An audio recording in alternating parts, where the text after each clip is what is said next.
Oh, hurry up and tweet so I can press I'm tweeted out. You guys can retweet. Alright, boys and girls. Hello and welcome everyone to Gamestate episode 14. It is Monday, October the 22nd, and today we will be talking largely about the aftermath of Pro Tour Return to Ravnica. I am your host, Adam A Winner Is You Ragsdale, and with me as always are Glenn Jones, event coverage coordinator for Star City Games, Good evening, everybody. Stephen Flavel, poker pro and magic enthusiast, Hey, and Cedric Phillips, professional magician. I almost won the Pro Tour. Thank you, Almost. Cedric. We appreciate your effort. It's a game of inches. Yes. It really is.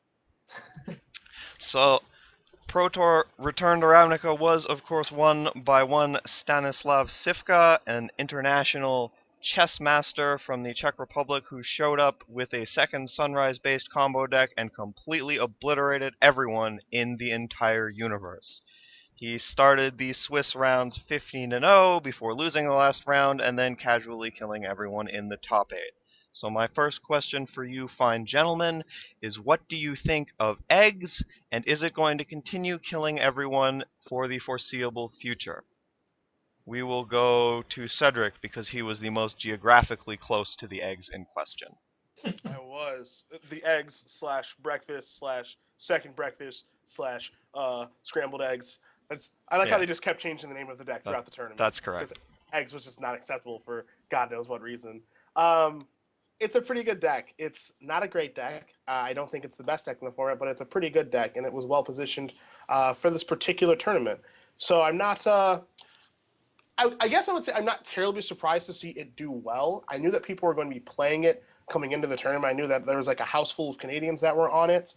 And I think the interesting thing about this deck is, excuse me, it's a deck that people didn't really test against for two reasons. Number one, it is just hell to play against in a testing session. Just like the guy like plays like 3 eggs and like you're doing your thing, and you're just like, so am I dead? So am I dead, or am I alive? And then it's like, well, the guy's like, I don't know if you're dead. Let me draw some cards. tell you in 10 minutes. Are you saying that it's a similar experience to watching someone play a Pro Tour top 8 with eggs? It's like that when you're testing? Is that what you're... Okay. It's like, all right. So he's like, I don't know. You can if scoop you're and dead. test Hold on him. a minute. So. Yeah, that's true. You can assume that you're dead. Yeah, just like so. He's like going off whatever. Like when he was going off against Yuya in like game 1, he's just like, you win. It's like that's the testing process. Yeah, just casually playing with his hand face up, and Yuya's just like head in his hands, playing with dice, starts rolling them like while he's going off. Yeah, playing rock paper scissors against himself, like just doing whatever he can do just to kill the time, and then the guy's like, yeah, I fizzled. Yeah, I'll play first. Sideboard. It's like awesome. It's like that's like one reason that like it's an interesting deck or whatever, and like why it may have done well is because it's miserable to playtest against. Also, it was really well positioned because in addition to people not playtesting against it, I don't think that people actually knew how to hate against it correctly. Which is obviously going to happen when people don't really play testing against the deck. I think what happened is basically what was similar, to my testing process is like I identified that Exit was a deck. I identified that it's a deck that I didn't really want to play, simply because like testing it against MJ is absolutely like a miserable experience. It's not something that we really want to go through, and I think it's a relatively easy deck to hate out if people want to hate it out. But if people like don't actually test the deck and they don't really know like what hate cards to play, and then like walking into the tournament, you're just like, I don't really think many people are going to play eggs. Whatever. And then you just go about your business. Like, they're just going to crush the tournament. And I think that's what, like, a lot of people did. Alternatively, another interesting thing is that the hate cards that people played against this deck are garbage. Just complete and utter garbage. Like, Jund Charm, is that a joke?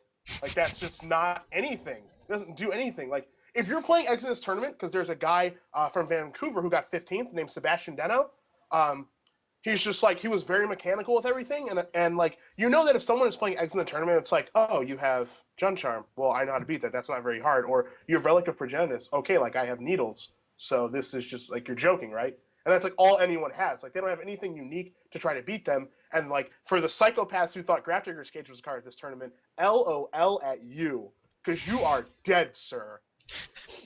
from like every graveyard deck too, not just eggs. Like Storm too, they just LOL at you. So, I'm not surprised that it did well. I don't think like it's a tournament winning deck. I don't think it's going to define the format. I guess it's like a really good Pro Tour deck for like how things shaped up in the format though. Alrighty, that seems totally fair. Glenn, do you have any egg-related thoughts? Sure. Like I think that the sideboard comment is really like the big winner for why eggs did so well. The cards people were playing were like Grafdigger's Cage and Jund Charm, and Relic of Progenitus was probably like the third most popular, like strictly there to hate graveyards and sideboards kind of thing, I think, because Jund was so dominant. Obviously, most of those players would prefer to have a Jund Charm because it's a little more versatile, even though it's like way less effective against this particular combo deck. It's okay against a lot of similar combo decks that use the graveyard. So they just were kind of caught with not the right angle, basically, to attack this deck that was going to just otherwise take them down. And obviously, like, I agree with the point on nobody testing. Like, that's really common with especially, like, excruciating combo decks, because you just don't want to actually make them go through the motions. I know that when I've tested the decks, like, Brad is one of these guys who does it especially. It's like, you get to that point where they start going off, and it's like, all right, well, let's just play the next game, because, like, you're either going to kill me or you're not, but none of our actual choices, like, matter for that result. So, like, we've figured out that this deck like didn't kill you in time to stop you. So whether you actually successfully Goldfish now is kind of irrelevant. The only issue for that being like if someone is actually considering playing the deck, then they actually need to get an experience going off. But it's definitely not a fun deck to play with or against because it just gets to that point where people are just playing by themselves and you're just waiting to see if it actually like gets you or not. Very similar to High Tide, which we saw at the Legacy Open. It's just like you're time spiraling. Maybe you'll draw like 7 lands in that hand. Maybe you won't. Who knows? Probably you won't. You probably won't. And I think that's basically what happened with eggs there. People just weren't that experienced. They had the wrong sideboard cards, and it was really good for the weekend. I don't expect it to like continue. I think that there are a fair number of ways to attack it, and it is like relatively fragile. Plus, Modern is now basically relegated to like Moto until GP Chicago anyway, so it's not that relevant. But Ready? Steven, do you have any egg thoughts?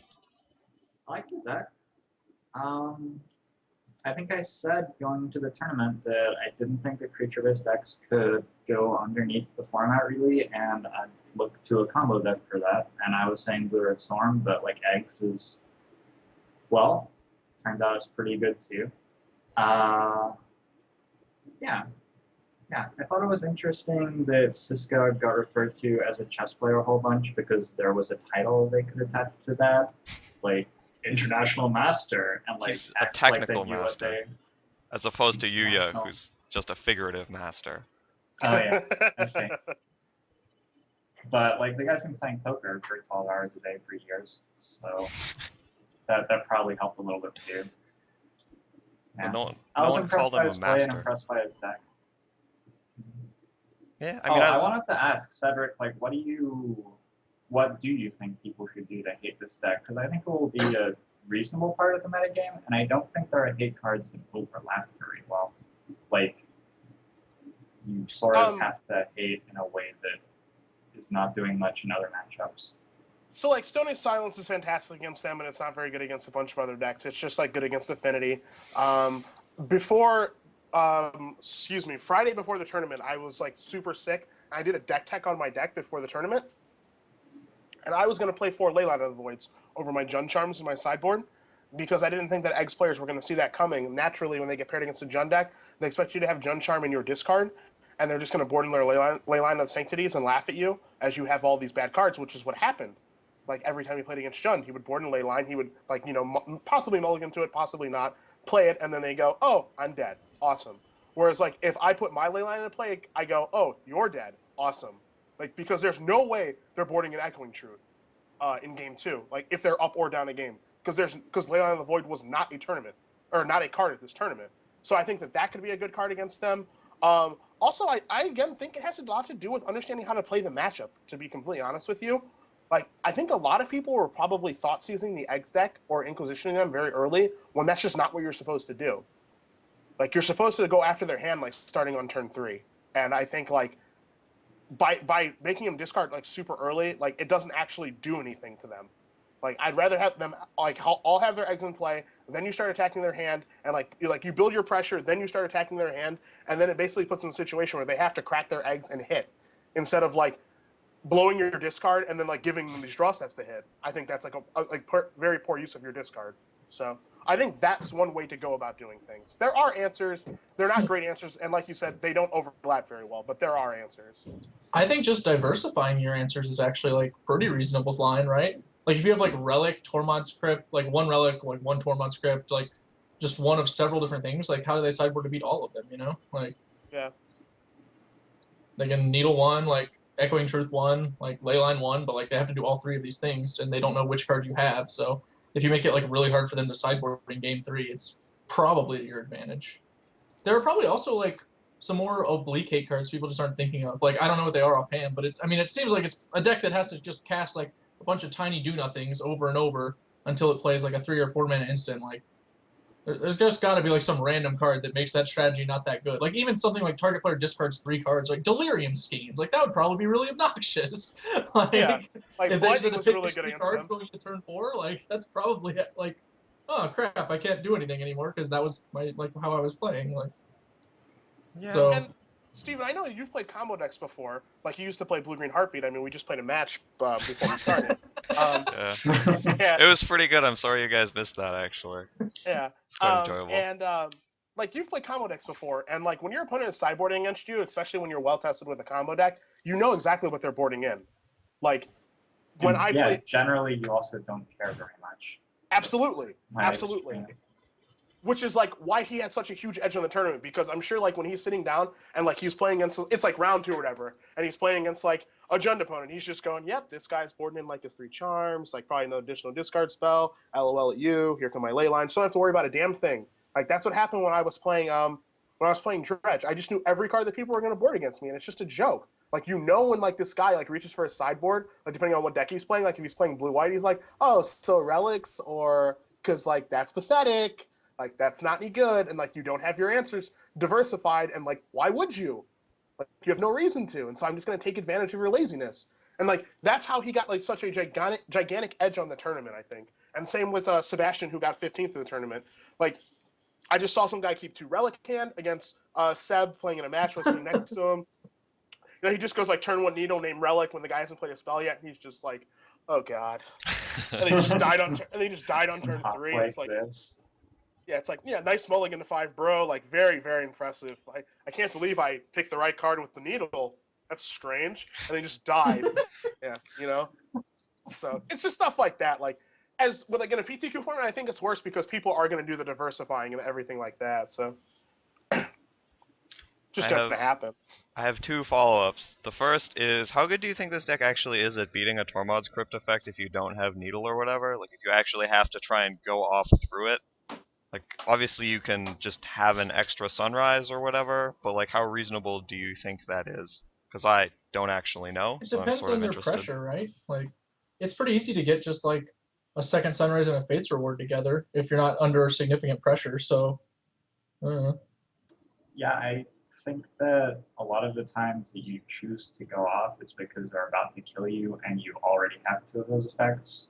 So I think like probably lowers your equity a little bit because you effectively get 1 less of those effects when you're going off, but I don't think it makes much of a difference. Thoughts, yeah, I mean, I think it's like kind of hard to say without having a lot of experience. I think it has to be like pressure plus like spell. Like ideally, you know, something like Affinity, where you know they're like beating you down and they like put like a crypt into play on turn 3, and they're just like, all right, dare you to go off because you're dead next turn. Whereas like if people have like a crypt or a relic effect and they're playing like blue-white mid-range control, it's just like, LOL, I have all the time in the world unless you have a Geist. Something like that, I think, is probably like, you know, not as good. But again, like, I haven't played the deck, and I think basically, like, if you ask someone who played that deck, they're going to be like, yeah, it's like super easy. You just do this, this, this, and this. And then like you have that conversation back and forth of like, well, what if I do this? And they go, well, we just do this. So it's like probably easier than we think and more difficult than the person playing eggs thinks. All right, fair enough. And my second quick follow-up was just relating to what Glenn, and I think you also touched on as well, Cedric, said about playtesting and how people just concede in testing when the eggs player is going off because it feels like someone is very slowly murdering you. Have you ever been in a tournament situation where your combo player attempts to go off and you don't concede to them, and then they just like get really confused and slow down because they're not really certain how to physically kill you? Because that's really fun. Yes. Yes, I have. I've actually witnessed like the best one ever, which was in Team Constructed, where like guy is just going off with heartbeat drift like early harvest maga combo, and he's like not nudging his teammates or whatever, and he's just like, yo, like got him dead, like going off, and then like realizes he's like kind of punts or whatever, and he's like, oh, fixed it, we're fine, like Maga you for 97, and the guy just mana leaks it, and he's just like, oh, most people just only concede. And then they had to be escorted from the hall because they got in such a fight. That's very good. Well, There's no reason. There's like no reason to ever concede in the situation. yeah. Well, I had that come up against Steve Sadin at the Grand Prix that he won with Flash when I was playing Goblins. Like, he actually told the judge, like, the judge came to call time. He's like, don't worry, I'm killing him this turn. I just had 2 Mog Fanatics in play, and it turns out you can't kill them when they have 2 Mog Fanatics in play. So he just, Yeah. like, Yeah.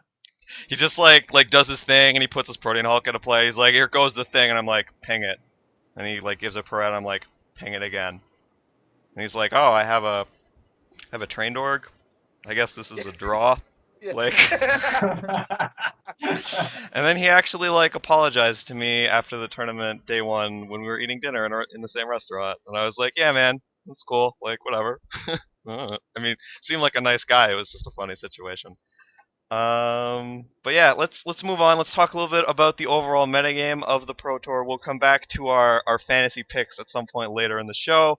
But it seemed like the overall flavor of the metagame, where there are a couple things people were doing in general, but the vast majority of everyone was playing Jund. Is this not accurate, and what are your feelings on it? Again, we will start with Cedric because geographical significance. Did I do good? Yeah, you did a wonderful thing. You were closest of all of us. So. Yeah. I don't think it's a big surprise that Jund was the best deck. I think that people walking into the tournament thought that there was going to be about 15 to 20% of Jund, and I think at day 1 it was 31%, which is even a little bit more than I expected. But if you watch the playtesting that I did with MJ, we always did a Skype call after our sessions, and we always talked about what we thought, like, people were going to play and all this stuff. I had my opinions, he had his opinions, what have you. I think the consensus opinion is that a lot of people were going to play Jund, and they did. I felt at the beginning that Scapeshift was going to be played quite a bit, and then as I kept testing and diving into the format and looking at results more and more, I just realized that the deck's just not that good. I don't think people are going to play the deck, and that looked like it ended up being the case. The thing that really kind of took me for a little bit of a loop this tournament is that typically with Affinity, the donkeys play Affinity. Just the biggest idiots play Affinity or whatever. And they're just like, I don't have any other deck. Dare. Hope I get lucky. Well, and like coming in this tournament, I was hoping that would happen because I can beat the donkey who's playing Affinity. What I can't beat is Gabriel Nassif playing Affinity because he's not stupid. And so when I found out that like Nassif and Sperling and obviously Wrights was playing Affinity, but like good players playing Affinity, I was like, oh God, I don't want to get paired against any of them. Like, they know what to do. And, like, they won't shove on their Ravager and just all of these things. And then, like, you find out, like, Nassif's like, yeah, I'm 8-1 with Affinity or whatever. It's like, oh, God. Oh, please dodge. Oh, please dodge. And that's not a good feeling or whatever. So that was kind of, like, the interesting of the tournament because it's really weird. Like, you don't expect, like, those awesome people to play that deck. And, like, we've talked about this many times in the show. Just, like, the good players don't play linear aggro decks. That's stupid. Doesn't give them the best chance to win. Where, like, if the good player is playing linear aggro deck, you are dead as fuck, man, if they're playing the good aggro deck. And so they were playing the good aggro deck in this tournament, and people just died badly. So that was the surprise to me. It didn't have a huge percentage in the metagame, but like for the people who were playing Affinity, whoo boy, you needed to dodge bad or like get lucky against them. And like I was not surprised to see Affinity have a very good tournament. The deck is just everyone came to the same conclusion, basically, that, like, Mem Knight's not very good. You need to load your deck up with as many of the threat cards as possible, which is, like, Master of Ethereum, Ravager, Plating, and Steel Overseer. Just, like, play 15 to 16 copies of those cards, and just doesn't matter anything else. And it's, like, the best Blood Moon deck, and just go to battle. And that's what people did, and there was a lot of success with it. Alrighty. Glenn, thoughts on a Jund-saturated metagame? I like Cedric's comments about Affinity as well. I think that they changed how that deck is going to be at PTs, which is kind of a bummer for me because I really enjoyed beating up on the shitty previous versions.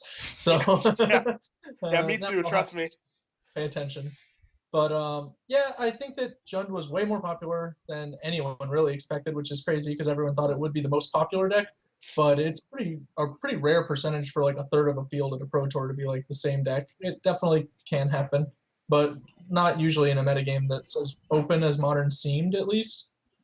Like there was, definitely tier 1 and tier 2 decks in the format, but it seemed like there were enough of them that I personally expected Jund to be like 15 to 20%, but the clear winner, like sort of like a legacy style like dominance, where it's like, yeah, a lot of people played it, but the field just had a lot of other decks too.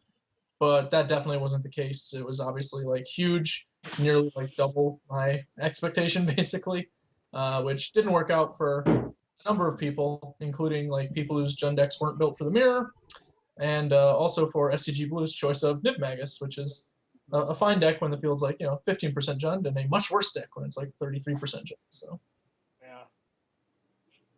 Steven?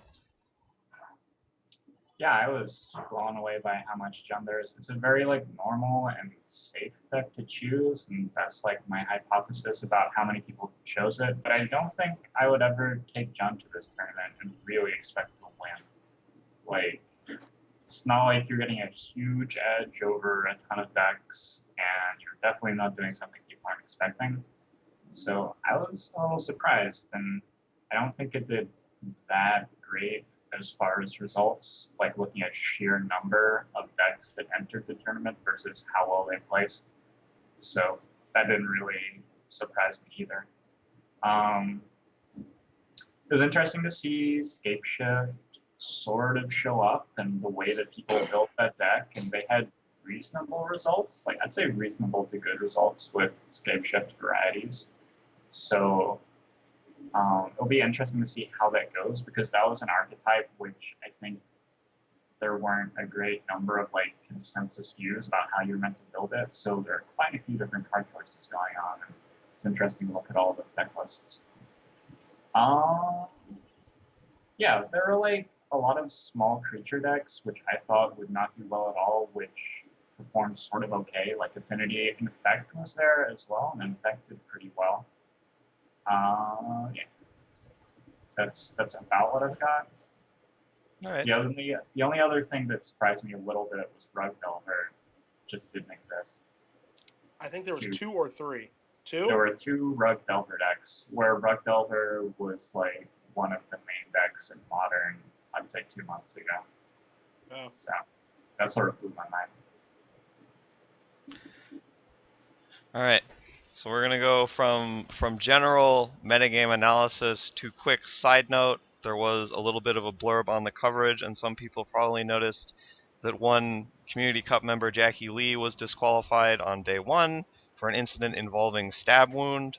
I'm not gonna talk about this at too great a length, but I'm just going to allow each person a brief window to go into it, because I think we should touch on it. People will probably want to hear about it.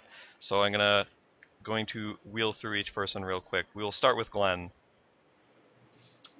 Basically, for those not aware, what seemed to have happened with the Jackie Lee incident was that her opponent enchanted her creature with stab wound, and then over the course of multiple turns, he took 2 off her life total without announcing his stab wound trigger, which you do have to announce the trigger of stab wound on your opponent's creature. It does not give their creature the ability. It's your stab wound and your trigger. But so he was taking the life total off, and the big difference between this and like a normal mistrigger kind of thing is that Jackie noticed he was affecting his, like changing her life total on his life pad, apparently, but did not correct him in saying, like, hey, you didn't actually trigger that stab wound, like you can't change my life total. And allowed him to continue triggering, like in his head, basically triggering it without audibly or visually doing so. So when you actually let your opponent operate under sort of a game state that doesn't exist, which is the case here, like if she's trying to get him for mistrigger, then his life pad is wrong and she's just letting him have the wrong life pad. That constitutes fraud if you let it go on for long enough. So, in that situation, when you're trying to like get your opponent with stab wound, all you can really do is once you see them mark down the 2 life, you just go, no, you didn't trigger your stab wound. I'm not taking that. Like, oh, I'll call a judge, and then the judge will be like, yeah, she got you. Like, you didn't announce it, so that's not a stab wound trigger. And you're like, okay. And then you'll announce stab wound for the rest of the game. That's kind of how it's going to work. But when you just let your opponent keep taking the 2 off without telling them that they are not doing it correctly, obviously, like, in that situation, it seems like you're trying to game them for more life points, for one thing. But that's not in and of itself, like, against the rules. It's the fact that you're letting them just operate under this assumption over the course of the game. Because, someone's life total can affect all of your game decisions, Like, if I stab wound you 3 times, putting you to, like, 3, and then go to, like, 3 to the face you're going to be like, no, like, I'm going to, like, I'm at 9. Why doesn't do anything? Like, so that's sort of a very abusable loophole, and watch yourself on doing that one, because it's really easy to catch people with stab wound and soul tithe and those kind of cards in that way, but you only get to catch them once. You don't get to catch them multiple times, because when you let it just keep going, it constitutes fraud, basically. Alrighty, Steven, any comment? Yeah, I think like Glenn summed it up pretty well. It's sort of unfortunate because I don't know. It always makes me a little bit sad when the rules sort of interfere with people being able to just play a match of Magic.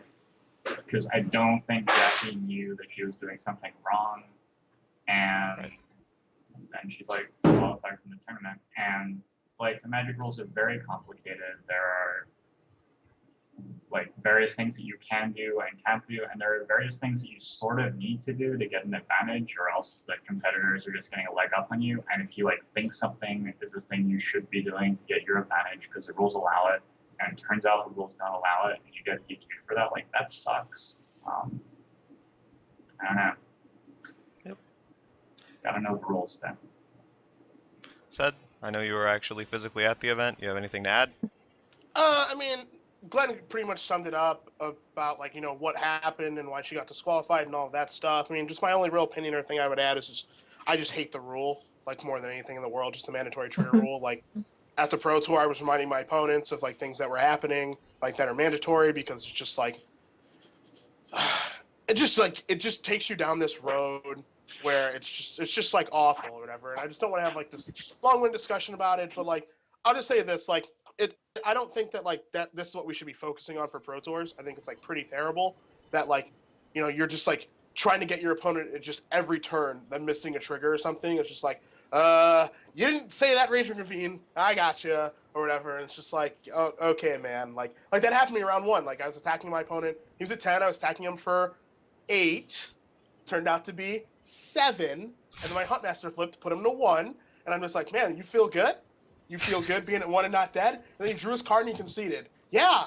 Does that feel good to be at 1 and then lose? Like, I just don't, like, I just hate it or whatever. And like, I understand that, like it's a Pro Tour, we're playing for a lot of money. Like you can have your own views on it however you want to. But I know that, when I was younger, I would jump on the opportunity like to get someone. Like when I could, especially if they were UMAs, I would obviously jump on the opportunity. You couldn't jump on mandatories then. But I remember like the one interaction that just changed everything about the way I played Magic. Grand Prix Montreal, Kenji Samura, guy like packing negations and is gonna forget to pay on his upkeep, and Kenji's like, no, please pay. It's just like, I don't want to win this way, just please pay. And like he did that 4 times at the tournament to people who were gonna forget to pay packs. Because it's just a dumb way to win or whatever. So I'm sure that Jackie, what she was doing was not malicious at all. Like if you've ever met her before, she's not trying to win games of Magic that way.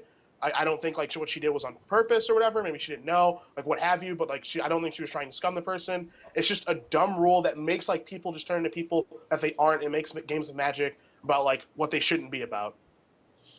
Yep. Also, to follow up super quick on Cedric's Kenji anecdote, because I was playing at the time too.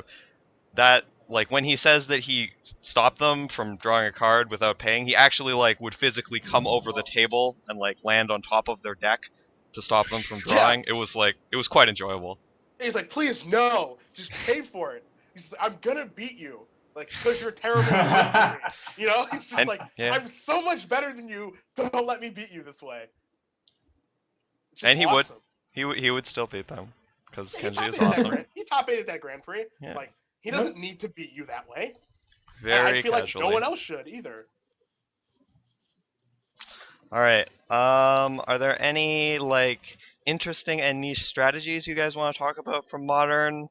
Do you want to talk about, like, there was a blasting station zombies deck, there were some very large Niv Magus elementals which I did not see coming. There were some interesting rogue strategies. So I don't know if anyone wishes to touch on them. I will go to Steven because he is our traditional random deck analyst, I think. Random deck analyst. The problem with the RDA. rogue strategies, like from my point of view as a viewer, was they didn't top 8, and so I don't give a crap. Like, it's sort of how the Pro Tour coverage works. That makes sense. But there Like, was a to deck me- tech, man. That to me, doesn't. oh yeah.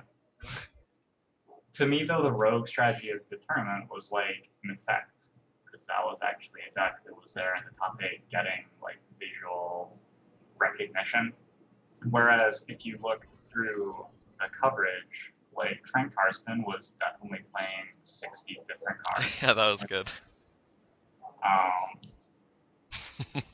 Yeah, and like you mentioned a few other like slightly weird ones. Can we? I really love Karsten's deck. Yeah, can we talk I about thought- how good that makes the Pro Tour Hall of Fame look when the Pro Tour Yeah. Hall of Famers just show up? They're like, "I brought my Highlander deck. Let's battle!" Like, Carson's My favorite outrageous. My favorite thing is that he like made it to day 2, started 3-2 in Modern, just very casual. I wonder which of his different red cards was the MVP. well,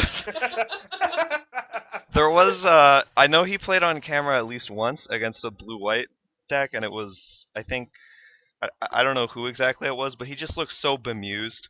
He was like, "What is happening? You're doing what?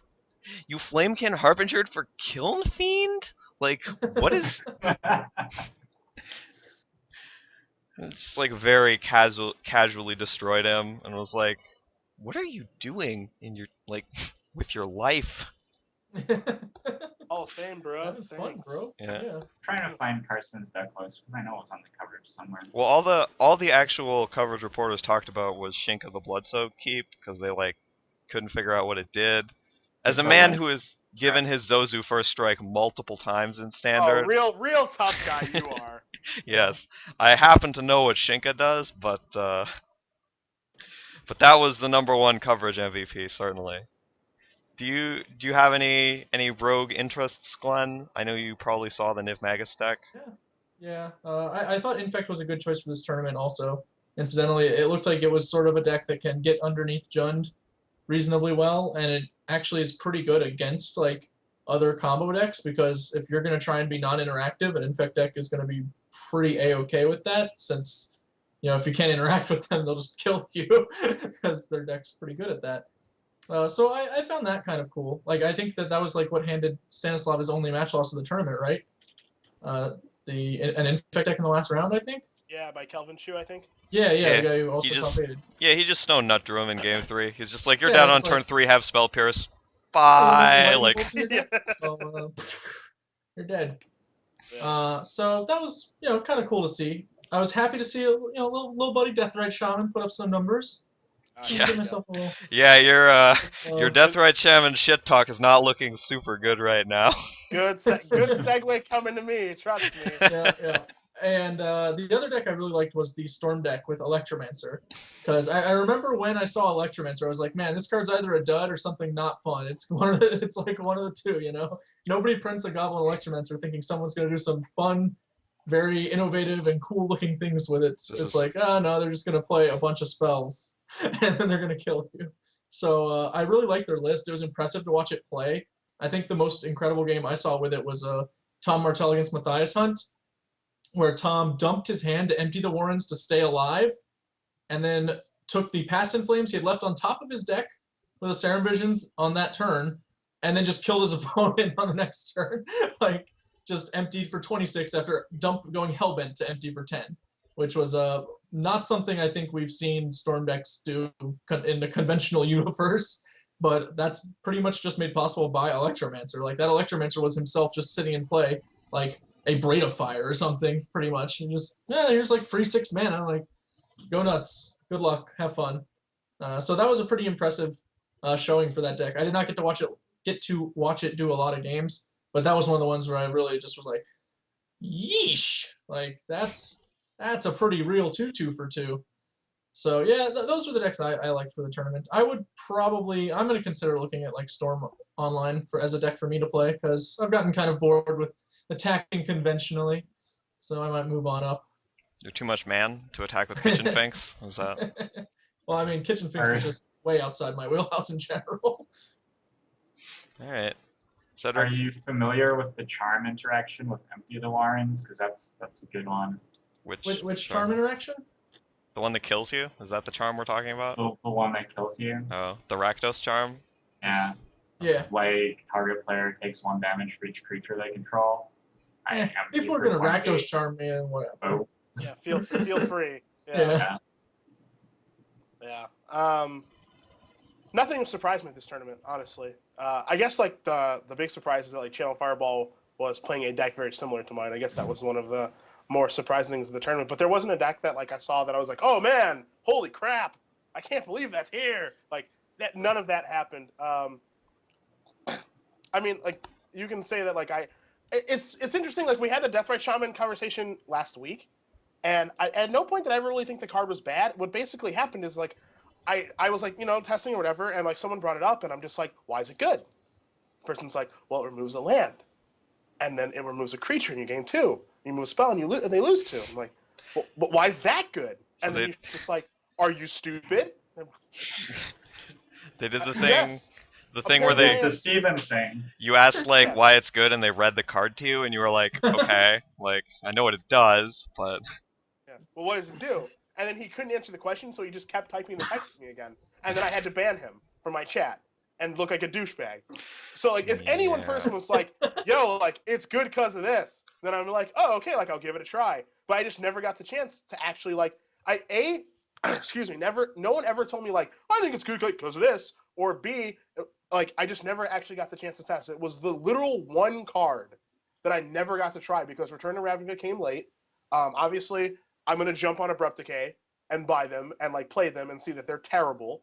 And then like I just never got around to Deathrite because like the people came into town and then like we're drafting a bunch to catch up on that. And then I'm just like, okay, like I'm pretty locked in on my constructed deck at this point. Like I think Deathrite Shaman is a good card. Like it's a very good card. It does a lot of different things. Like, do I think they cracked it open by having Deathrite Shaman in their deck for the tournament? No, I don't.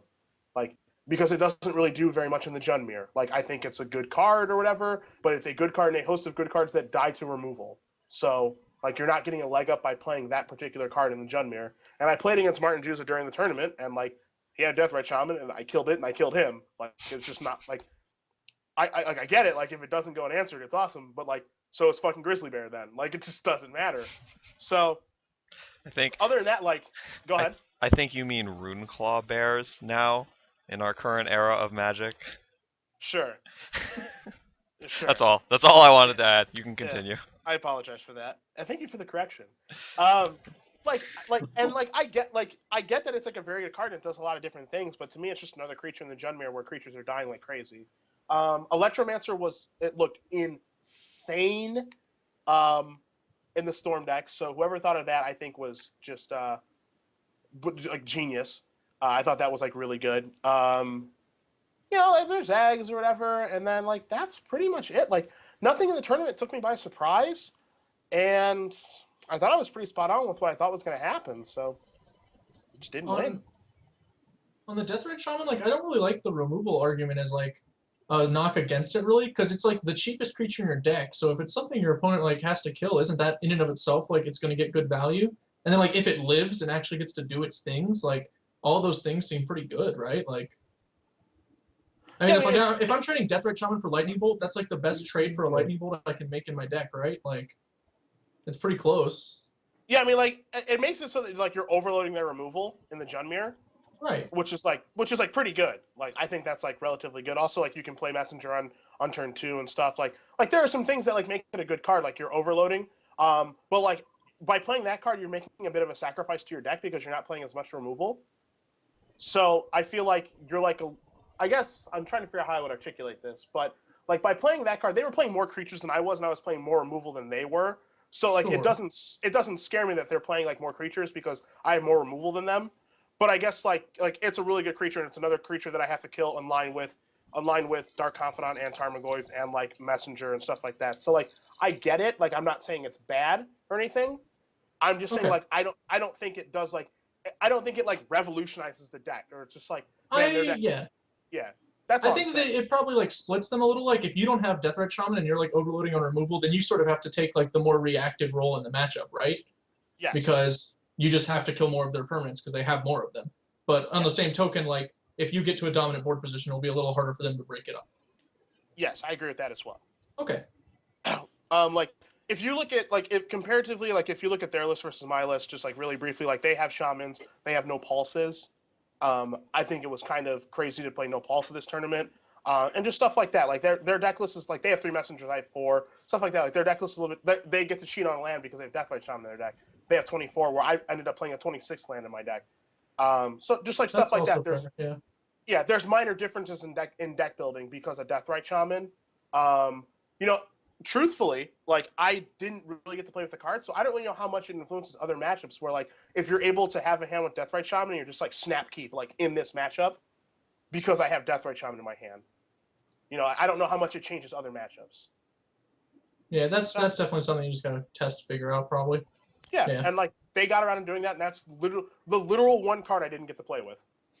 Out of all the cards that are available for Jund, that's the only one I didn't get to play with. So, whatever. Like I'm still really happy with the deck I played and how the tournament went, and yeah, you don't win sometimes. All right, the last question I have before we wrap this segment up and perhaps go on to review the fantasy picks, but about the actual decks at the tournament, where do you guys think Modern goes from here? We have a couple GPs on the horizon in Modern. Are we gonna ban Serum Visions and Sleight of Hand because combo decks are still killing people? Like what's going down? We will start with Glenn. Where is Modern going in the future? I'm not sure, to be totally honest. Like I don't play Modern enough. I only play it when it's like PTQ season. And then I basically each time like I'm gonna like just teach myself the format again. Like I've fallen out of touch with it since the last PTQ season. Like plenty of things I thought were true have become not true because of just cards released since then. So it's really difficult for me to personally get any familiarity with it. But that's one of the things is just like, you know, with my job, I'm focused on learning like standard and legacy like at all times. And then as far as limited goes, like that's a format I actually get to play on a regular basis. So Modern's just sort of the odd man left out in that arrangement. But I think the format is clearly getting more and more popular. And I don't know if it's there yet. I think the Modern Masters thing, which I will touch on a bit we'll later, get there. will maybe change that. I have no idea how that's going to work. That's literally like one of the weirdest things that Magic has ever done. I'm not saying it's like bad or anything. It's just like this thing is so different from all of the other things that the degree of difference is much larger than I am used to. So we'll have to just kind of see where the format goes. I think the general like just having more accessible cards is a big issue, and will probably improve with that set release. I mean, like I guess theoretically it can only improve with that set release. So maybe their Modern tournaments will just be more popular. The real issue is that they don't have like nobody runs like I mean not nobody, but it's not a popular thing to run like weekly Modern tournaments, and that's how these formats like stay alive. You know, like Standard lives very easily because FNM is a thing. And like Legacy even lives pretty easily because people run like their Win a Mox tournaments or Win a Time Twister tournaments. Like people don't notice those, and like they get, you know, like 30 to 80 people or something like that, which is not insane or anything. But like the fact that they happen somewhere in the US like all the time is actually a pretty big deal for like incentivizing people to keep their collections and stay in touch with the format. And those things just don't really happen for Modern right now. So I think like anything that will enable stores to do more of their own localized like Modern events is going to be key to keep making that format actually take off. All right, Steven, are they going to ban all of your cantrips? Every last cantrip? I hope not. I like never advocated for any of the bannings that have happened in Modern since it became a format, and I honestly think that they've watered the format down to a point where it's sort of boring. And I'm very excited about eggs. Very excited that like we could have a realistic combo element to the format and not just have the mid-range creatures. Because yeah, the mid-range creatures were not very exciting. So I'm gonna look forward to seeing like what people can do to beat eggs. Maybe there are archetypes which have a lot of trouble with that. I'm thinking Jund in particular, thinking the higher sort of Delver lists. And if those archetypes suddenly have trouble with a combo thread, it means that the entire format's going to change. Aggro decks are going to have to be lower, and that could make realistic high-end control decks a thing. It could make sort of ramp decks a thing. Who knows? I think that the like introduction of more realistically winning combo decks into the format that we saw at this Pro Tour, we saw the Blue-Red Storm deck as well, and the Infect deck to some extent is a combo deck. I think that those decks showing up again is going to shake the format up and make it more interesting to watch and play. Alrighty. You're sorry, I didn't cut you off, right? You're done. No. Oh, sorry. Or yeah, Steven, there was nothing further. Sounds like you didn't cut Cedric off. No, I didn't. Well, who cares about that guy? I mean, all right, good. Now that we've firmly established we have nowhere else to go, we don't have any like wandering homeless people to ask. I guess we will go to Cedric. Thank God. Are you sure? Yes, I'm fairly sure. I think we're going to get very rock, paper, scissors-esque moving forward, honestly. I think that now that people know what they want to... I think now that people are kind of honed in on what they're going to fight against based off of this Pro Tour, like I think, obviously people are going to look at the results for the Pro Tour. For Chicago, there's going to be a lot more eggs than normal, most likely. Stuff like that. I think that control decks could potentially be a possible thing now. That being said, we're going to get I think like rock, paper, scissory, like people are going to try to play control to handle eggs. And then Jund is going to like mop up on control and maybe have like a bad matchup against eggs. And then like the maniacs are going to play like red, green Tron and be like, yo, nice control deck, moron. And like do stuff like that. And then like if they get paired against eggs, they're just going to snap concede because can't possibly ever. So like, I think like stuff like that is probably going to happen now. Like I felt like this tournament was a matchup tournament to begin with, but I feel like Chicago is going to be like a huge matchup tournament where it's just going to be like, please God, like if you're playing red green Tron, it's like no eggs, no eggs, no eggs, no eggs, no eggs. Kind of like what Jerry and those guys at SCG were doing, where they're just like, please dodge, please dodge, please dodge, and like if they dodge, it's just like so champion. Like I feel like that's the kind of thing that's going to be happening moving forward. As far as bannings versus unbannings, I don't think anything needs to be banned. I think it is perfectly reasonable now for them to unban Green Sun Zenith. I don't think it's too good at all. I don't even think the issue with Green Sun Zenith was that it was too good. I think they like didn't like how it basically like made one kind of creature deck better than a lot of the other kind of creature decks, more so. So like the main reason they didn't like it. The main reason they didn't like it is because of Dryad Arbor. Because that interaction, they didn't like that very much. And I mean that interaction's like pretty good or whatever, but like I don't think that interaction is so good that you just can't that they can't play the card. Like they can't have it be legal. Like it's a good interaction. Like it gives it so that the green decks have 8-9 of the Reliquaries, 8 Tarmogoyfs, stuff like that. So it makes your green deck much better. And I think that I think green needs to be made a better color at this point. But I mean, I could be wrong. Maybe I'm that's just fair to say. If you think green's just behind, then yeah, that's like obviously giving it one of its better cards back is a way to get it back in there. I mean, maybe green's behind, maybe it isn't behind because you can make arguments for Jund being the best deck, and that deck is green-ish. I don't think I would count that as a green deck, really. I don't know. Like, It's a black it's deck. kind of hard to say. Like, Tarmogoyf is not really a green card. Blood-Red Elf is just like not a card at all. So it's just a dumb card or whatever. Yeah.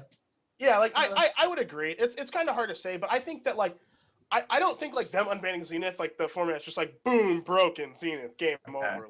Yeah. I think it makes it so people have some flexibility. I played a ton of Modern when the format started. I started on Pyromancer Ascension, and that deck was completely bonkers. And then people found the Green Sun Zenith Zoo deck, and there was not a single deck that could beat it. And I think if they unbanned Green Sun Zenith, not a single deck that people are playing right now in Modern could come close to beating that deck. Just straight up, do not think so. I think even that if you... Even with Mikado banned? Yes. Even with Mikado banned. It's a bold call. You don't think Curder Ape was the card that was holding that deck up? No, I mean you board out Mikado in a ton of matches with that deck. the like deck just has massive amounts of late game, early game, mid game, Sure. facility, and ability to find answers. And like it also has a ton of disruption. Like I don't know, are there other things that Magic decks have? It just does everything. It is It's very a good. very, very, very strong deck, and it's very large on the back of Green Sunday. You know, the last time Jund was dominating the field, they just printed Jace the Mind Sculptor. So Gave it a Maybe real They should fight. just do that again. maybe they should. Well, they don't even have to print it. They could just unban it. They could be like, here it Yeah. is. Yeah, Let's go. I promise that won't happen. What is it? I What is it? A promise. new challenger appears or something That's like correct. that? Yeah. Alternatively, there are some people in the chat that are talking about like unbanning visions. That's never going to happen. They will never unban Ancestral Visions for Modern. That is true. It will never ever happen. That card does not do anything they want anyone to do. None of it is fun. None of the things that it promotes are things that they want people doing in Modern. It's like Ever. it's like one of my least favorite design Magic cards of all time. Yeah, that one's never coming off. It's just yeah. I mean, you said it best. Like it's just nothing. They don't want anyone doing that. They don't want like sitting on the top tier of the Pro Tour. Suspend. Go. Oh boy, this is great. This is a fun game. So In next 4 game. turns, I'm dead. Yeah, it's just not gonna happen. Yeah, the problem with Ancestral Visions is you have to play a land before you suspend it, so that's not fun. Hey, you can't keep a no lander like Sifka did Yeah. with Hoppy. I mean, I don't. Do you want to talk about that hand? Because my reaction to that hand was like, could not Like- keep faster. Like the Like fastest keep $20,000, in the like, entire I'm world. Looking at like this one's $3,000, this one's $3,000. Yeah. Oh man, I'll have this one. The actual 2 Lotus leyline does not matter what our 4 other cards are. We could not keep faster hand. Like, Yeah, I love the keep. I love it. Do Do Yeah. it, man. Do I don't it. know. Don't just do it. Go for it. okay, can we round up the fantasy before we get on out of the modern metagame? Absolutely. I will go over what I believe the 9 correct cards are, and then we can say like what we individually bricked on, I guess. The 9 correct cards were Liliana. Large creature is a chop between Wormcoil and Kiki Jiki. They got the same number of points. Wow. Medium creature is Bloodbraid Elf. Small creature is Tarmogoyf. Instant is Lightning Bolt. Thoughtseize, Blood Moon, Relic of Progenitus, Verdant Catacombs are the 9 correct cards. So I had Finks over Elf, I had Serum Visions over Thoughtseize, and I had Scalding Tarn over Verdant Catacombs, because I did not think everyone in the entire universe would play Jund, but they did. So I ended up at a not super impressive, but somewhat respectable, I think, 2,222 points. It's like, yeah. Just 4 Um, twos? Yes, 4 No, twos. twos? Steven, how did it shake out for you? I mean, I'm a self-proclaimed fish in this format, so it went worse than it could have. Worse than it could have. I was like 750th in the world or something. So yeah, we got Liliana. I went for a Primeval Titan for the large creature, and that didn't work out so hot. But the large creature category, like, I'm still not convinced that was a terrible pick. There were like 6 Primeval Titans versus, wait, I can't do math right now, but that's got to be something like 18 Wormcoils. Yeah, I was on Finks rather than Bloodbraid Elf, which I think is completely reasonable, and had no idea that Jund was going to be everywhere. Misty Forest outperformed Scalding Tarn, but did not outperform Verdant Catacombs. I don't know which one of the sentences I just said that responds to, because there were a lot of sentences that could respond to. Primeval Titan was a terrible pick. Oh, okay. Horrible. With 3 That's A's. fair. I think Horrible. the Kiki Geek is a better pick. I'm not convinced that Wormcoil is always a better pick. But like I said, I'm terrible. And yeah, I was on Serum Visions over Thoughtseize. I think Inquisition was almost tied with Thoughtseize, and Serum Visions was like far behind. It was a significant 3rd place. Inquisition was like a little bit behind. It was like 40 points back or something like that. What was your? Ooh. Did you say what your total was, Steven? I don't even know. I could look Yeah. Oh, okay. I was also on Pyromancer Ascension over Blood Moon, and I'm really proud of that pick. Because, like, the logic I had was, like, very good. It was, like, Ascensions, like, the combo decks could do really well in this format. Maybe people would show up. And they did. And then it turned out I don't know how the game works, and everyone plays Blood Moon in their sideboard. But I'm still pleased with my train of thought. All right, Glenn, how did I got 1,060 points. it shake out for you? Well, I think I went pretty deep on most of my analysis for like all of my picks last week, so I don't want to like overdo it on those again. Basically, I was right everywhere that I was sure I was going to be right, which was nice.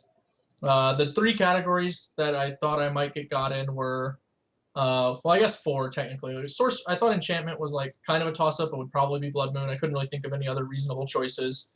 And Sorcery, I figured would be really close between Thoughtseize and Inquisition. I decided to go with Thoughtseize because I figured it would show up in more sideboards than Inquisition, and that they would split numbers in Jund's main deck. And that's basically what occurred, probably. So I was proud of that pick. I think I grabbed the right one. Well, I mean, obviously I grabbed the right one. So I was objectively, I think I also chose the right one. On medium creature and large creature, after Cedric suggested Wormcoil Engine last week, I actually wanted to just go and change my pick to Wormcoil Engine because I was like, that actually seems like really reasonable. And it was one of the ones, like, I couldn't really think of many that I wanted to pick. I did not want to pick Kiki Jiki because with Abrupt Decay being likely popular, it seemed like a miserable weekend to try Splinter Twin, which would be like a large loss to Kiki Jiki's numbers. But apparently, you know, like, whatever numbers he got were still good enough, so I guess that was fine. I guess Primeval Titan may or may not have been like an objectively bad pick. I don't think I knew enough about the format to actually know for sure. I do like Wormcoil Engine better, based on Cedric's logic that it's like an awesome card against Jund, and it would probably show up in a lot of the decks that were trying to play large things anyway. So it seems like a good pick, and I wish I had made that one instead, as that one would have just been worth more points, so obviously I wish it. As for Bloodbraid Elf winning medium creature, I do not think it was a good pick, even though it won. Like, I think it was objectively bad to choose Bloodbraid Elf. Even, like, you'd have to basically be either wrong or psychic to get it right, and it's fine. Like, not a big deal. Sometimes, like, the thing that's wrong works, but, like, I can't recall, like, seeing a card that's only in, like, one deck show up there, and this is, like, the first time that's basically ever happened that I can recall with the fantasy draft. And obviously, we haven't done that many fantasy drafts, but it's pretty hard to win a category with basically one deck. Like, I think there were 2 Rug Delver players or something, so that doesn't even count. Like, those could have just been Jund people or whatever. It would have been the same thing. So that was interesting. I figured less people would play Finks, and less did, but not less enough, so it was still a better choice than my Restoration Angel. So, fair enough. I was very surprised to see Bloodbraid Elf taking it, and basically Jund was just twice as popular as I expected, which is a pretty hard number to, like, adequately accommodate in your calculations. So my final score, I actually hadn't looked it up. I had to look it up. It was 2240, which is not insane or anything. Got me by 18. I did get you. Ooh. With my 2 wrong cards. Do we like hold a party for Glenn? Well, the thing is I think I beat Glenn, but I'm not sure because I forgot to do the app. Yeah. So then you definitely didn't beat me. You guys want to do like a You show gotta of play hands? to win, Seti. You gotta play to win. Show of hands. Who is surprised by that? That Cedric forgot to do the app. Shut up! Look, I was trying to win a Pro Tour, okay? God. How did that work out for you, friend? Jeez! Are we friends? What's going on here? Why? Why? Come on! I'm still not over it yet, and you're just gonna dagger me after just fucking a million hours of testing. You're just gonna light me up like that in front of a live audience? My God! Beautiful. My God. Yeah, next topic, please. All right. Oh, I wanted to mention really quickly before we move on to the next topic that actually literally no one in the entire world had the 9 correct cards. Like, the dude who won had 8 cards correct, but had something instead of Relic of Progenitus. I think he had... Was he the Mox Opal guy, or was he the... Anyway, no one had 9 cards correct, so you too can dream of winning the no prizes Pro Tour Fantasy Pool, loyal viewer. Anyway, the next thing I want to talk about is the announcement of the Modern Masters product, which is either a callback to Chronicles or Masters Edition on Magic Online, depending on how long you've been playing Magic for, I guess. But this is a product which will contain only reprints that are legal in the modern format. And so far they have announced that it contains Tarmogoyf with some sort of exploding out of the ground looking terrifying and no skin art, and also City of Brass, a card that no one has ever played in Modern ever. So, Can someone put the link to the Tarmogoyf picture in the chat? I Is this not work? I haven't seen it. I delegate that to someone else. Someone else, Okay. go to. But how do you guys feel about Modern Masters? There's going to be a Grand Prix next year in the Modern Masters limited format in Las Vegas. It's going to be a party. So this is the thing that's going to have real impact on Magic the Gathering for the years to come. How do you guys feel about it? We will start with Cedric. All right, it's classic. This is my classic outlook on everything that WotC does.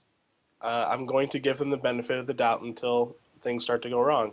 So for now, even though I've made up my mock meeting for WotC before of what they do, like they come in with their donuts and their coffee and they think of a terrible idea and just like someone says it and they just go, yeah, sounds good, green light it, and they just do it. Right now, I'm going to be optimistic that it's going to be fantastic. It's going to sell well. The Grand Prix is going to be a resounding success, and nothing's going to go wrong. That is my outlook on things. It's funny because when we found out about this at the Pro Tour, I was doing a draft with like Brian Kibler and a bunch of people on day 2 after I dropped from the Pro Tour that I didn't win, Adam. And we were like, wow, this sounds like really cool. Like they're probably going to do like how much are boosters going to be? Like $9? Like, there's no way they would do that. And like, what are they going to do? Like have the Grand Prix in Vegas and it's going to be like $80 to enter? That's going to be so funny. And here we are. Are the boosters actually $9? Is that a thing? They're $7. They're $7. That's but we were all saying it like in jest, like, hey, we'll stay at David Williams' place. It'll be sweet. There'll be crystals and chandeliers, and there'll be NBA basketball players there watching us draft, and it'll be so funny. And that's gonna happen-ish. It's gonna be pretty cool, I hope. I hope it's not like a resounding flop, but we'll see. I hope that the limited format is just as completely ridiculous as possible. Like, it just doesn't make any sense at all. It's just like a complete mishmash, and we get to see it at Grand Prix. As long as it's not as bad as Cold Snap. Hey, I like Cold Snap. I thought Cold Snap was fun. But, anyway, Glenn, how do you feel about Modern Masters? Unlike Cedric, I am terrible at reserving judgment. So, my gut is just that this, like, sounds totally awkward and miserable, and I'm kind of bummed because I would go to a Grand Prix in Vegas in like any format, but this one sounds like but you wouldn't go in like super bonus happy fun time format? Is that what you're saying? I mean, I don't even.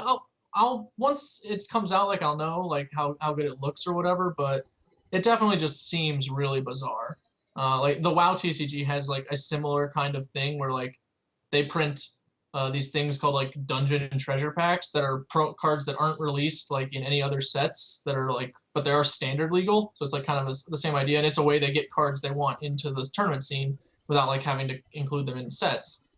And traditionally, like in WoW, it's a completely different thing because these cards can only be gotten from there. So their price like skyrockets really bizarrely if there's anything accidentally broken, which never, ever happens.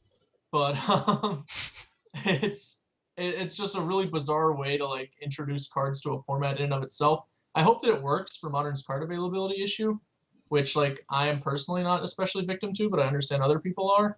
So I'm not exactly sure how $7 booster packs will affect those people, because if they're having trouble like getting cards already, it seems like a $7 booster pack system is probably not where they want to be, but it might be better than where they are now. So hard to know. I am really curious as to how like the limited format will be basically designed. Like, you know, because if you do this set the way I would imagine it is to fix Modern, you know, you're just using it to jam in like all the cards that people have trouble finding in Modern. But if you're simultaneously trying to do it to make like a good, healthy, and interesting limited format, then things get like way, way weirder. So yeah, I'm real curious to see what 2-drops are going up against Dark Confidant and Tarmogoyf or whatever in this set, because that should be pretty awkward. Well, So- Armored Core is worse than limited. I mean, it's still pretty reasonable. It's reasonable. Not great, but reasonable. Yeah, I don't know. I like Just as like a value 2-mana 4/5 or whatever, that's pretty probably consistently achievable, I think. fine. I mean, I guess depends on the format. I was like pretty excited when my opponents were playing that against me in Cube. I was like, yeah, that card seems awful. Well, yeah, that's Yeah, because in Cube there are better things to do than play Yeah, it's a 2-mana complete- 4/5s. In most yeah, it's a limited complete- formats, that's not true. Yeah. But it's like it's not a 2/4/5 on turn 2. It's not like No. you're like 16. Like Well, I'm not trying to 20 them on turn 3 anyway.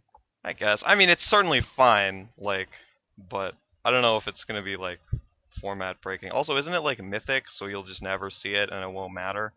Yeah. I mean, never. you'll see them. Right. Yeah. But yeah, I am curious basically because there in limited formats, there have to be like powerful cards and not powerful cards. And all the cards you would want to make available for people to play in Modern are generally going to be like the powerful ones because that's what they play in Modern. So I'm curious as to like what range will exist between like all of the cards in this set, basically. Alrighty. Steven, do you have Modern Masters thoughts? Yeah, I have quite a few thoughts.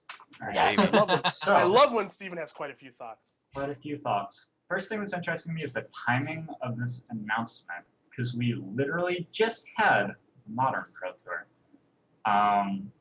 That was the Modern Pro Tour, like they announced this at.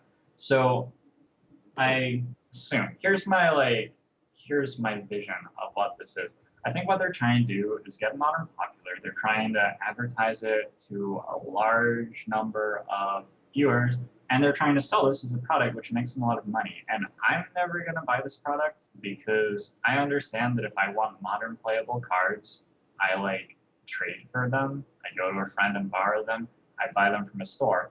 Any of these options are better than like opening this booster pack, almost certainly.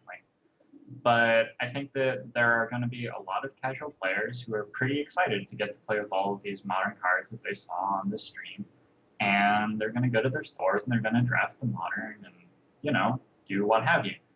I think that, a lot of people have said there is no way this can drive up the prices of Modern cards. Like, it's actually impossible for the price to rise when you print Modern Masters Edition. And perhaps in isolation that's true, but I would not be surprised at all if Modern card prices rise. Because Wizards, this is part of a very obvious, very large effort by Wizards to push the format. And they're trying to get the format into local stores and get it in the hands of casual players and get them excited about playing Modern. And if you create a demand for Modern legal cards and a bunch of people who didn't need Modern legal cards before, well, you're raising supply, sure, but you've also raised demand a very large amount. And I think that that's something this is intended to do. And who knows what could happen to the prices. I'm not going to pretend that I know, but don't assume that they'll come down. Yeah, and I'm not sure, what...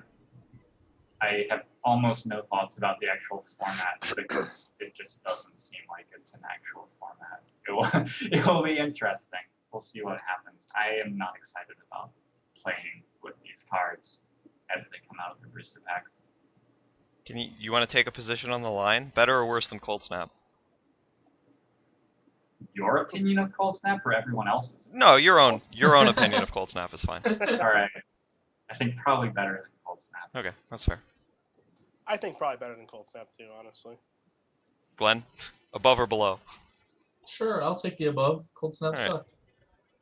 Man, you guys have no respect for the Surging Dementia deck, and I played a turn 2 Orin Viper and very easily died when my opponent made 6 2/1 First Strikers on turn 3. So yeah, which I was have a lot which of was fun. hilarious because white was unplayable in that format. That was the only white deck, was the Surging Sentinels deck. So here's the thing. We actually had this conversation in the car yesterday. You're playing Cold Snap, and your round's over and you lost, and you go up to your friend or whatever, you're telling your stories did you win or did you lose? And every story that your opponent tells you, your friend tells you when they lost, is horrifying. How'd you lose? I got ice falled to death. All my lands died, and then I died. Isn't that great? Isn't that fun? Well, how did you lose? Bulls. Just Cows. Just Cows cows. got more cows. It was an Yeah, unending cows- stream of cows. Yeah, cows covered in snow killed me. Just they didn't stop coming and I died. How did you lose? 2-1 for 3, 10 of them. Is this good? Is this a good idea for limited? Every story is terrible. It's just bad. What happened? I discarded my hand on turn 2. What happened to you? Bulls. It's the worst format ever. Oh, goodness. Alternatively, I had a Goodness. question for you guys. Actually, it's like a two-parter. So Tarmogoyf, the picture that we have now, I don't understand the picture. Like, what is it? Like, it's a dude, but I don't know where like his face is, and he's like holding a guy. Like, does anyone else have this problem, or is it just me? No, I I think also I have that eventually problem. worked it out, but I had to I spent like 5 minutes trying to work it out once. Okay, because like I have this theory that is definitely like 100% not true, but I'm going to tell you what it is anyway. So like this like the old That's Tarmogoyf what he's picture- doing. What is he doing? Do it again. Oh, okay, perfect. Thank you. You should be a model. So my theory here is like old Tarmogoyf, like people didn't know it was good initially. Like we figured out that it was ridiculous, but we're not entirely sure. So like it didn't sell very much at first, and I think that's because of the artwork. Stay with me, okay? Because this is completely ludicrous. I just thought of. Now I look at the new Tarmogoyf artwork, and if you saw that artwork on a 2-power creature, or excuse me, on a 2-mana creature, it probably would have sold more. I think people would have figured it out faster. Am I wrong or am I right? Well, Wizards think you're probably didn't irrelevant. know yet. Like Wizards probably was like, we need the art for 1/2 or 2 casting cost creature, and it's green, and just like go to it, just put some green guy. And this time around, the art description is like, we need the art for a like 6/7 for 2, which dominates every format it's ever been legal in. I want you And to, to draw what? a pincer beetle, but draw it like you're on acid. If you look at the picture of this Tarmogoyf, this should be a 12-mana creature or something. This is reserved for like your Axebane stag level creature. It's just like, oh look, an 8/8 for 8, cool. And it's like eating deers. It's just like that thing shouldn't be 2 mana. Are you fucking kidding me with that thing being 2 mana? well, yes. No, Have you read the rest of the card? It's just like absurd. That's the artwork for a 2-mana creature, just bigger than the entire world, like eating animals, ripping up through the land. It's a 2-mana spell. Whatever. Go ahead. I don't know. I find Tarmogoyf amusing on a number of levels because it shows how ridiculously large you can make a vanilla creature and still have it just be like, fine. Like, it's like, how big's your 2-drop? A 5/6? Okay. Terror. Yeah. Kill it. Your turn. You may Ooh, go. the smoke monster from Lost. I like that. I want to find more instances of this. Can you think of other cards where like the art wasn't good enough, so they didn't like get more attention? Because that's a phenomenon I was not aware of. I just thought of it on the spot. I just thought of it. Okay. I swear to God, if old Tarmogoyf had that picture, people would have been like, yeah, buying it. It's probably good. Look at that thing. Jesus, look at that guy. My God. I would have bought more than the 4 that I bought for 10 cents. Was it literally 10 cents? Because that's pretty unreal. My friend bought 24 of them, simplified Chinese, for $3 a piece. And he still has them So he in just Ohio. hasn't realized that value? He just doesn't care. Like, he just holds on to them or whatever. He like doesn't play anymore, but he's just like, yeah, I'll get rid of them one day. Just unbelievable.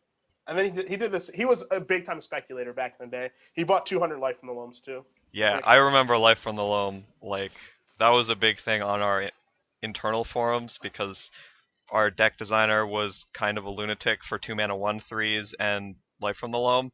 So, yeah, we just had all the Life from the Loams. It was pretty good. And I literally remember... Sorry, what did you say, Steven? We also bought all of the trade routes. That's Ooh. what you're missing. That was a poor decision. We bought like 20 Life from the Loams and like 200 trade routes because trade routes were only like 5 cents. And there's a very obvious combo, Life from the Loam plus trade routes. Like, you can see it, right? You can see it. I believe I saw. You can cycle lands. Yes. It turns out that the format already had lands with cycle themselves. Shit. Well, that's bullshit. Rats. Foiled. That is bullshit. And I literally remember the first time I played Tarmogoyf in Type 2, and I had a Seal of Fire in play, and I killed something, and it became a 3-4, I went, holy shit. And I just went to the store counter and went, do you guys have any more of these? Because this thing is huge. You know, the Say you actual he price big. spike on Tarmogoyf, do you guys remember like exactly when it occurred? So there's some debate in the chat, and I do, because I was a part of the price spike on Tarmogoyf. Oh. On Moto, leading up to a Grand Prix in, I believe, Canada. I can't remember, whatever the block time spiral GP was that was won by the Brazilian. There was a block time spiral GP in Montreal. Yep, Yep, I in was Montreal. I was there. I was there playing the wrong deck, like just the wrongest deck. So what ended up happening was I was playing block online on Moto leading up to this tournament just because it was fun. And in an 8-man, I got paired against the online account Edel, which you Right. Willie Edel. Yeah. And he beat me to death with some green-white deck playing Tarmogoyf, which nobody was really playing at the time. And upon seeing this, I was like, well, that's pretty good. And I quickly went to our clan chat with Trade Caravan, which is Julian De Los Santos, my GP San Jose. He was the head of our clan, and I was like, hey, this deck just like beat the hell out of me. And I like wrote down like all the cards in it, and we figured out what was going on in the list. And I was like, all right, well, I'm gonna go to bed, and I'll see you guys in like a couple days. Let me know how the deck does. Julian won the next 2 block premier events, and overnight the card went from $4 to $17, like on Moto over the course of like 24 hours. And then that deck still won the Grand Prix after we like spoiled it from an 8-man into premier events. Jesus. Which was like, we found it very funny at the time. We were like, haha, oh, everyone's going to be so mad that the deck got spoiled. And then like we saw it at the GP and we're like, oh, haha, they got. And then the guy still won. We're like, huh, well, I guess we didn't really do anything.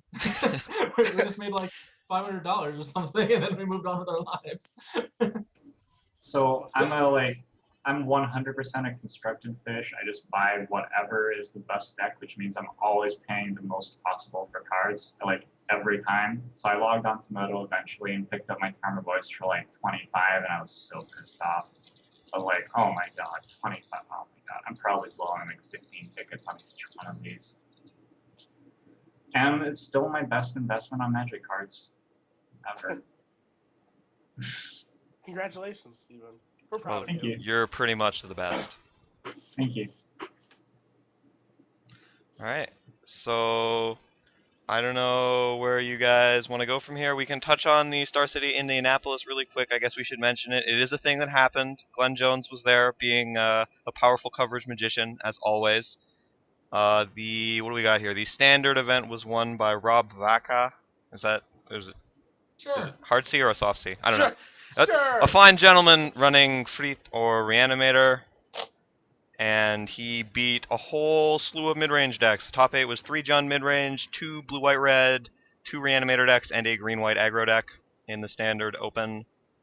We can go around super quick, see if anyone has any comments. Steven, you get to start. Yeah, I really hope that someone finds a deck which isn't mid-range. Oh my god, that's how I feel. That's my entire, that's every single thing that I think about the standard format right now. Alright. I still hold out hope. Do you still hold out hope that there's like, No. No, you don't? Alright. Maybe I'm like, wow, modern looks like an interesting format. Maybe single set block constructed will be fascinating. Let's take a look at that one. I promise it's not. We looked last night.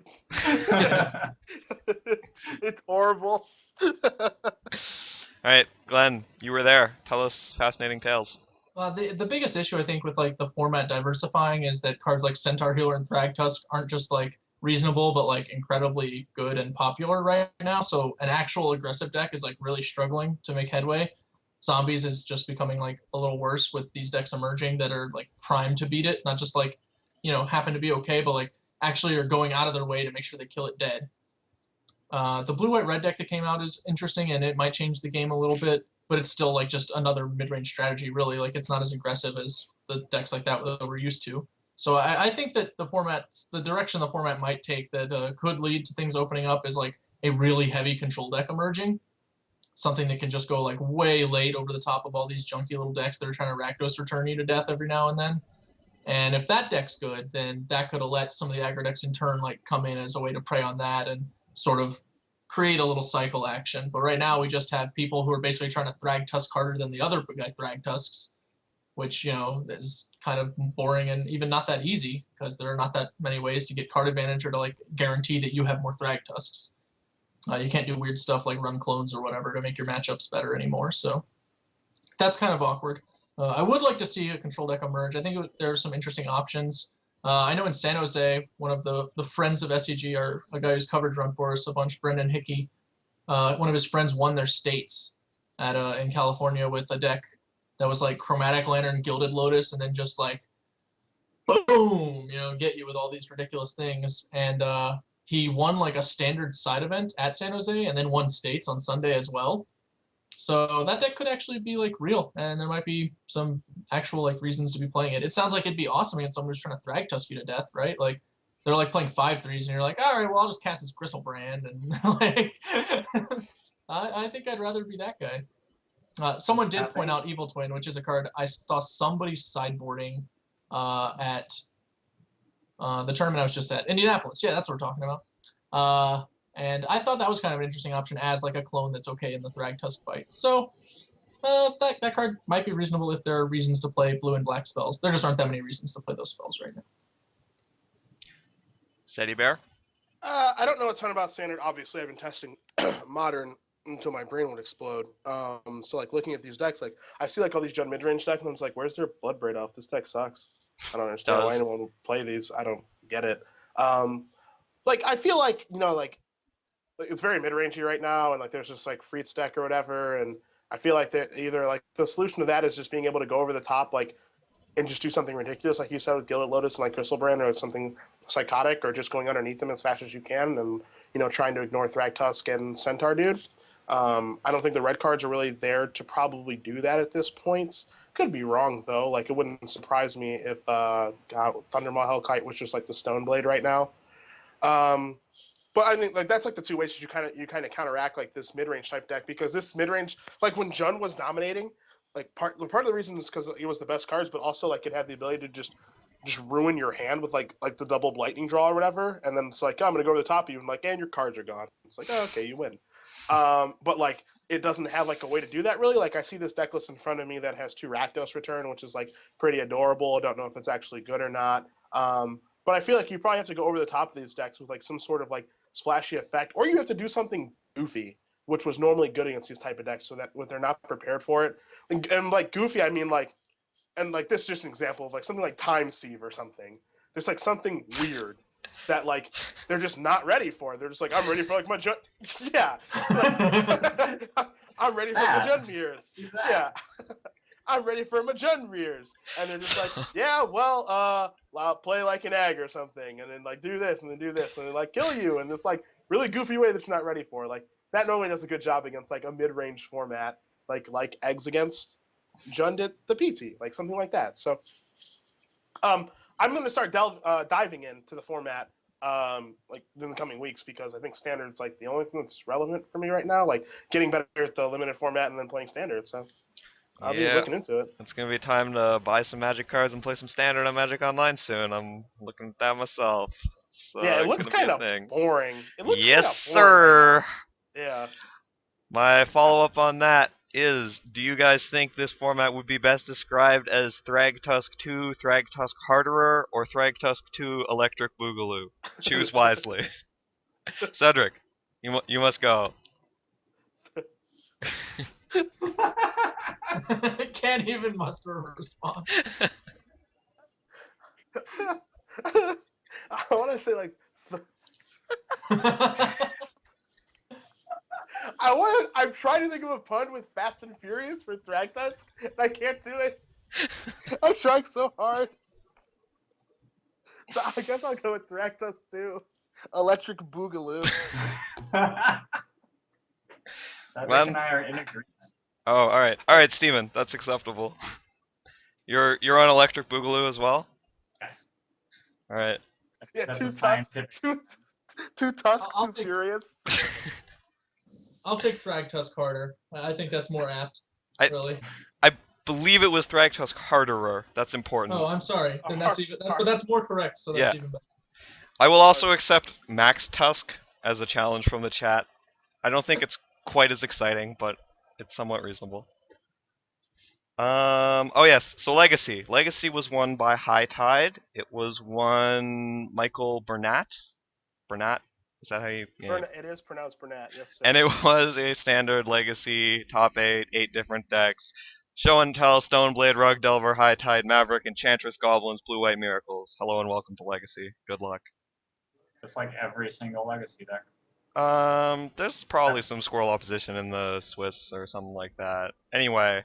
See Drake, where are you? Yeah, I do not see Drake. I don't. Steven, we will start with you. Do you have any Legacy thoughts? It's fun that like it's every single Legacy deck in the top 8 every single weekend. Like you would think, with like the whims of chance and what have you, that perhaps Rug Delver would miss the top 8, or perhaps there would be 2 of the same deck in the top 8. You know, various things that could perceivably happen, but instead we just get like everything every single week, over and over again. I enjoy it thoroughly. Like it's cool to see Omni Show still, Rug Delver. Obviously, it's cool to see Blue-Eyed Miracles. Blue-Eyed Miracles and Omni Show still my favorite decks. Yeah, it's like fun to see High Tide win, but not exciting at all. It's not fun for Glenn to see High Tide win. It's not fun for viewers to see High Tide win. It's tough. I don't know, man. When I say think fun, I mean I look at the word on the standings, and that's enjoyable for me. I'm very easily entertained. I actually like watching High Tide a lot. I thought watching Eggs was like really unpleasant, but I actually don't mind High Tide at all. Although I kind of hate Time Spiral. I liked it more when they didn't have Time Spiral in their deck. Glenn, Legacy thoughts?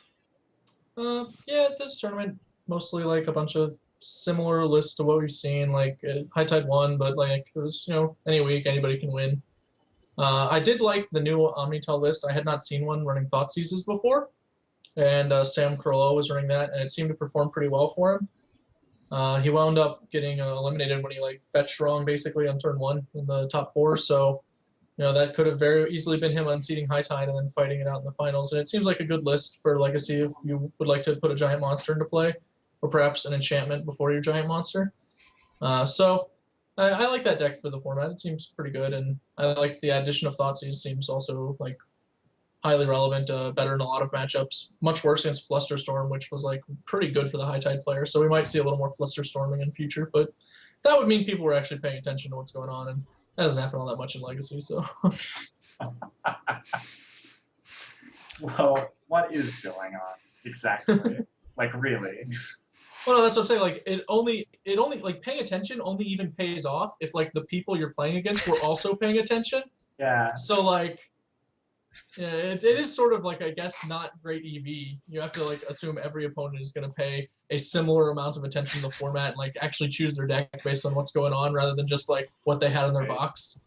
I don't see a great number of destroyed target blue creature with flying and 4 toughness in the sideboards, but yeah.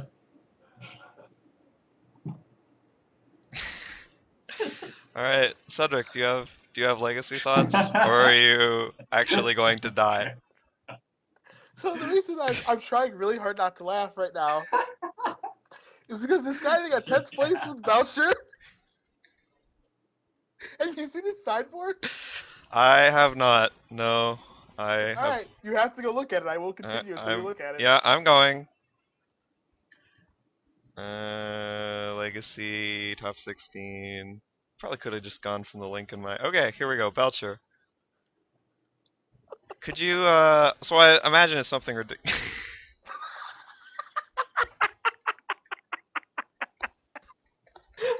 That was an excellent reaction. Where you just like, I imagine something ridiculous. Why weren't you drinking? That could have been a spit take. It would have been sweet. How do you think he came up with the last 2 cards or the last 3 cards? Like, it's unbelievable. It's highly believable. It's amazing. Why do we even cover Legacy on the show? It's just a waste of time. I really hope he laid out his sideboard face up after every single game. It's amazing. Just no shame at all. There's that. I was gonna put AJ. I'm still gonna put AJ on blast. Actually, AJ. I love AJ to death. This has got to stop. This blue-black do nothing tempo deck that he plays in every Legacy tournament. It's got to stop because it's too bad. You don't believe in the power of Baleful Strix? It's like the worst deck I've ever. It does literal nothing. What do we? Get What out do of we? here! What do are we you got? doing here? Get out of here! Ambushed. Yeah, ambushed by Tim Ayton. Would you I describe don't know what he has. Would you describe Tim Ayton as a viper or what? But no, I'm looking at AJ's deck list right now, and he plays the same deck every tournament, and it consistently does nothing. The deck literally does nothing. And AJ is so good at Magic that I don't understand why he's playing this deck that does literal nothing. But he's made a change to this tournament. He's added a Psychotog to sure up his Magic. Dude, he's getting out of togged so hard by that Belcher flare. You have no We're idea. talking about 132nd place blue-black tempo. That is what I'm talking about. He has People added in a chat. Psychotog to his deck now. So now he actually has a way to kill his opponent, which is adorable. But seriously, though, like, just play a real deck and beat everyone because you're better than them. For God's sake, AJ. This has just got to end, man. Well, This he can't. just- I mean, sometimes you don't get as high as the Psychotog or the Atog Belcher combo deck. It's not as pimpin' I ain't just easy. Pimpin' is definitely not easy. Yeah, it is As not far as, not as easy. far as the tournament goes, who cares? Yeah, It's just it could be anything. yeah. High tide win this week. Sure. It could Why not? even be a boat, boys and Yeah, girls. why not? Why wouldn't it win? I mean, Enchantress in the top 8, absolutely. Yeah. But That's- yeah, put it in there and just it's Legacy. Just go to the attic, pick a deck, go crush some people, man. It just doesn't matter. All right. Well, I for one feel that I have been soundly defeated by that Goblin Charbelcher deck in Legacy. Took it out of you. So I don't think there's any more show. I think that's it. So you guys want to just like do the shoutouts and get the hell out of Dodge? That was okay. Yeah. We will start with Glenn. Glenn, you may shout out first. Well, I have actually started streaming, which is something I said that I would do, and I did it once. And I might do it again after the show, actually, because I don't really have much to do except for work tomorrow. And then I'm going to be incommunicado for like 2 weeks as I test for WoW Worlds with a brief break for Grand Prix Philadelphia. So I'll be at Grand Prix Philadelphia, but other than that, I probably just won't be around or online or playing Moto or anything like that very much. Hopefully. Otherwise, I'll just do really terrible at that tournament instead and get to play Moto, which could be a nice trade-off. We'll have to see. All right. Cedric, shout out. All right. Glenn, I'll see you in Philly in a couple days then, which is awesome. Hooray! Hope you have floor space because I don't know anywhere to stay yet. Crashing on the buyer floor. Fair enough. Streaming this week, going back to my normal streaming times, 4 to 7, Tuesday, Wednesday, Thursday, Pacific time. Overall, I think it was a successful experiment with testing for the Pro Tour in front of a live audience. I had a lot of fun doing it. Everyone that helped me and input and emails and all that stuff, mega thanks for that. I had a blast doing it. Seemed to have a pretty heavy influence in the metagame too, so that was pretty cool. Other than that, I might write this week for Star City. I might not. I'm pretty lazy and don't have a lot to say. And yeah, thanks for watching the show. You guys rock as usual. Steven, rock on. Yeah, I just like, in case somebody's watching this on YouTube or, you know, many months from now and the link is broken, I just want to read the sideboard, if I may. Yeah, you may. You may. Right, we have one Atog, one Oratog, one Chronotog, one Foratog, one Lithatog, one Megatog, one Necrotog, one Phantatog, one Psychotog, one Sarkotog, one Steamflogger Boss, one Thaumatog, one Atogatog, one Chandler, and one Goblin Thief. It reads a little like Dr. Zeus. I like that. I does. really wish you'd set it to music or something. I feel like there was a song. Yeah, I appreciated your. Wow, wow, wow, wow, wow. So do you think like yakety sax for that sideboard, or how do you? It's either yakety sax or sabre, for sure. All right, yeah.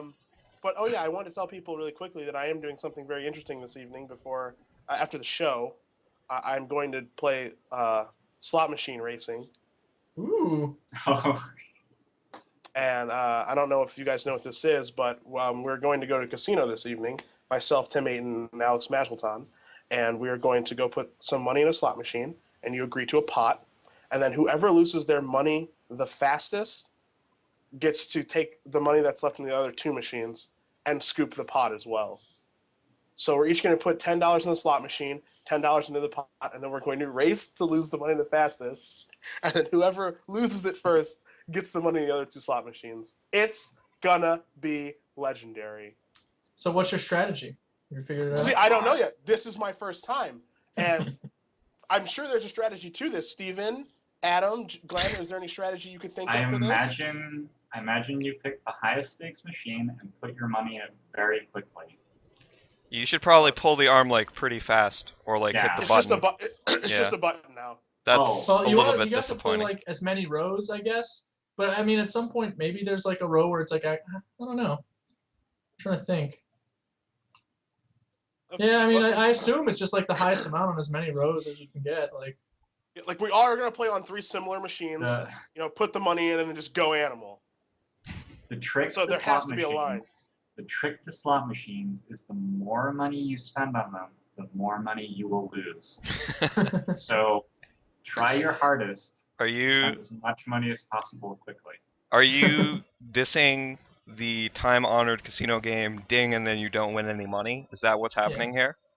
Yeah. Well, the issue with like max betting max lines is also that like those things are often set up so that people who do that like make min gains like lose their money kind of slowly sometimes because they want those people to just sit there and feed the machine, right? Like, so I'm not exactly sure on the logic behind slot machines. I have like aunts who are addicted to them, so. And one of my aunts is very lucky. She apparently reports slot machine winnings like on her taxes every year. So that means she's been making a profit on slot machine gambling for the past like 9 years. Oh, I don't. Wait, I think I do want to play against her then, right? Because she wins. She needs to You go would bigger. want to play against her at this. She needs to So, upgrade like, I the don't lottery know. tickets. I could call her up and get the down low and see like what's the opposite of what she does. Yeah, I could. And you could try that. I Is could. it like? I could hustle her. My guess is it's something like I don't tell my husband when I lose money, so then I have to say on taxes that I won this. That's year. the breaking That's strategy. like my suspicion. Yeah. I mean, I'm inclined to believe her because she has no motivation to lie. I find it equally ridiculous, but like, there's just no reason to lie about it. Scoop some It's more actually just slot, losing boys. more money to lie about it. You should just be like, yeah, lost money on slot machines, saved on taxes though because I can deduct it against my winnings. Like, That's fair. That's fair. But yeah, we're gonna go do that. I'm gonna update it on Twitter and stuff. So if you have any strategy, let me know. All right. And I just want to say it was fun doing the show as usual. If you listen to the audio-only version but miss the video, you are truly missing out. I mean, I understand that's an acceptable way to consume the product, but you are missing out, friends. It is fun times at the live taping. Anyway, thanks for hanging around. We will certainly be back next Monday, and have a good evening, everyone. Bye.